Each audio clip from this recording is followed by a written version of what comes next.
Listen, we've heard his voice already. Now let's meet the man. It's Dave Spikey, ladies and gentlemen. Our special guest. You're fragile as well, aren't you? I wondered what you were doing in bed with me this morning. The Phoenix Night Star, by the way, is already midway through a massive 3-month tour called the Best Medicine Tour, and with good reason.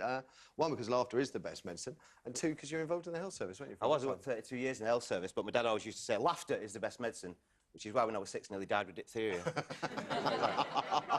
Dad, I can't breathe. Knock, knock. It's not going to work, Dad. No, I saw you just before you started the tour. How's it going? Exhausting? It's going great. It is very tiring. I've done 30 out of 41 now. So I'm doing the Cambridge Theatre in London that'll be the last one on the 18th of May, so I'm looking forward to that at the moment. But you weren't on last night, you were just on the sauce? I was just out having a bottle of wine last night in London, yeah. Just the one, was it? Yeah, well, it's London prices, isn't it? So, yeah, you know. Couldn't afford any more. I got one bottle of wine with a small loan from the Bradford and Bingley Building Society. You know, so that's it.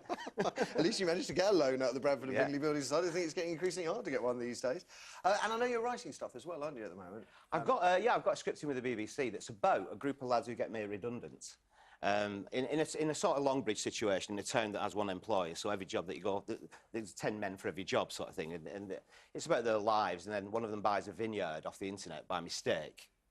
They think they're buying Chateau Forgeron 2000, case of that, and actually buy Chateau Forgeron 2000 in France, you know. And I know it's a very flimsy premise, of course it is, but it's about them just examining their lives and making that decision. Well, why not? Why don't we go and do it? What is left for us here? Sort of thing. So that's the basis of it. Yeah. If you've not seen the Best Medicine Tour, by the way, the chances are it's going to be visiting your town at some point. It is a 3-month tour after all.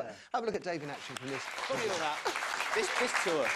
This tour's a lot funnier, actually. Glad to hear it. It's interesting you're still talking about blood there, of course. That was your specialist subject on Mastermind, wasn't it? But we're over that now. Are you really over that? Yeah. Do you know I beat Matthew on Mastermind? Oh, you didn't have to talk about it again. I said I'm over it. Yeah. Well done, you. Yeah. Well done, you. Right, let's tell you about today's show, folks. It's a cracker. It's going to kick off as per usual with the headlines. Mr. Spike, you'll lead us through those.